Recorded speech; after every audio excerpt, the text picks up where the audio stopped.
Concession കൊടുക്കുന്നില്ല, നിയമപരമായിട്ട് പരാതി കൊടുക്കാം. ഇതിവിടെ പാർട്ടിക്കാരും പോലീസുകാരും ചേർന്നാണ് ബസ്സുകാർക്കിട്ട് തല്ലിയത്. അത് മുകളിൽ നിന്ന് പോലീസുകാർ വിളിച്ചു പറഞ്ഞിട്ട് തന്നെ ഇന്നലെ തല്ലിയത്. അത് വളരെ മോശമല്ലേ. ഒന്നെങ്കിൽ ബസ് കൊടുത്തില്ല, പരാതി കൊടുത്ത നടപടി എടുക്കാം. ഇപ്പം ഞങ്ങളൊരു പിള്ളേരെ തല്ലി എന്ന് പറഞ്ഞാൽ പ്രശ്നമാക്കി പറഞ്ഞാൽ ഞങ്ങൾ പിള്ളേരെ തല്ലിയ ഞങ്ങളുടെ 5 തീരുമല്ലോ. അല്ല ഞങ്ങളെ നിയമം കയ്യിലെടുക്കാനില്ല. അന്നേരം നമ്മളോട് ചോദിക്കും നിയമം കയ്യിലെടുക്കാൻ പറ്റും. ഇവരെന്നെ വകുപ്പിലെ നിയമം കയ്യിലെടുത്ത് അത് ചോദിക്കണം. അത് ചോദിക്കാതെ ഞങ്ങൾ ആരും കൊടുക്കില്ല. ഇന്ന് ഒരാൾക്കിട്ട് കിട്ടിയെങ്കിൽ ഞങ്ങൾ ഉണ്ടായിരുന്നത് നാളെ എല്ലാവർക്കും കിട്ടും. ഇതൊരു സംഭവമായിട്ട് വരും. ഇപ്പം വന്ന് ആർക്ക് വഴിയെ പോകുന്നത് എല്ലാവരും പ്രൈവറ്റ് ബസ്സുകാരുടെ അഞ്ചത്തോട്ട് കയറാനാണ്. അതാണ് പോലീസുകാരെ നോക്കിക്കുക. ഒറ്റ വരുന്നതൊന്നും ഇറങ്ങിയിട്ടില്ല. അതായത് ആ ഒരു പോലീസുകാരൻ മാത്രം.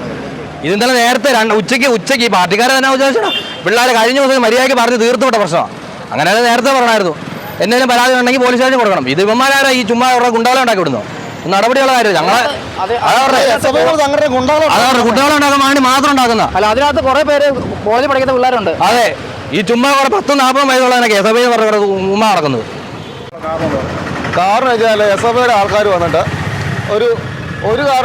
ഒരു പ്രശ്നമില്ലാതെ 2 ആൾക്കാരെ പിടിച്ചിടിച്ചത്. അത് 10-20 പേര് കൂടി 2 പേരെ പിടിച്ചിരിക്കാൻ ന്യായമാണ്.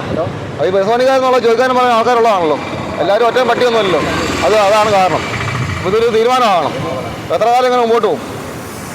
ഇത് ഒന്നുമല്ല, ഒത്തിരി പ്രാവശ്യം ഒരു സംഭവം വന്നിട്ടുണ്ട്. എസ് ടി കൊടുത്തെന്ന് പറഞ്ഞുകൊണ്ട്. ഇതിപ്പം എസ് ടി എന്നുള്ളത് അവരുടെ കോളേജിനോട് വീട്ടിലേക്കാണ് കൊടുക്കേണ്ടത്. ഇതാണ് എസ് ടി കൊടുക്കുന്നത്. അല്ലാതെ പലയിടത്തും കയറി ടെസ്റ്റ് കൊടുക്കാൻ പറ്റത്തില്ല.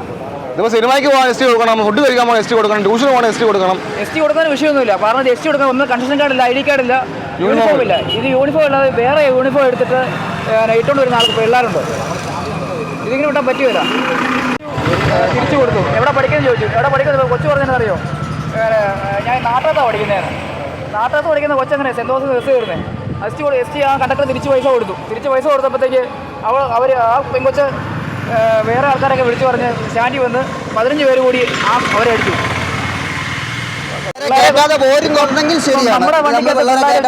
ഞാൻ ചോദിച്ചാ കഴിഞ്ഞ ദിവസം എന്നോട് ഒരു പെണ്ണും ചെറുക്കനോടെ കയറുന്നിട്ട് എവിടെ പഠിക്കുന്നത് ചോദിച്ചു. ഏറ്റുമാര് അവൻ്റെ വീട് പൊന്മുഖത്ത്. അവൻ അപ്പാട് കാമ്പുയെ കൊണ്ട് വിട്ടിട്ട് വീട്ടിൽ പോകാൻ വേണ്ടി പൊന്മുഖത്തിന്. അതിന്റെ എസ് ടി അതിന്റെ മേടിക്കാൻ എനിക്കറിയാം. ബസ്സേ കിടന്ന് പോകണത് ഈ യാത്രക്കാരെ പിള്ളേരെ എല്ലാം കയറ്റി പെറുക്കി കൊണ്ടുവന്നിട്ട് വൈകുന്നേരം വല്ലാണ്ട് തല്ല് മേടിക്കണമെന്ന് പറഞ്ഞാൽ നടക്കുന്ന കാര്യമാണോ? ഞാൻ കൺസെഷൻ കൂട്ടാൻ പറഞ്ഞു. ഗണേഷ് കുമാർ പറഞ്ഞു പറ്റത്തില്ലെന്ന് പറഞ്ഞു.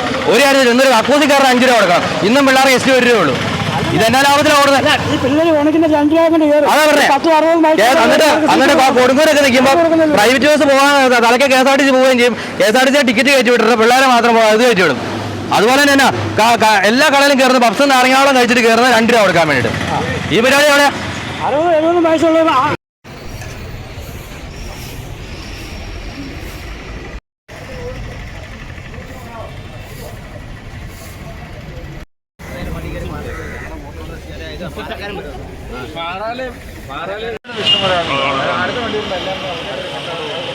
അടുത്ത വണ്ടി തരാം. അങ്ങോട്ട് പോവാം. 10 മണി ആയില്ലേ? 10 മണി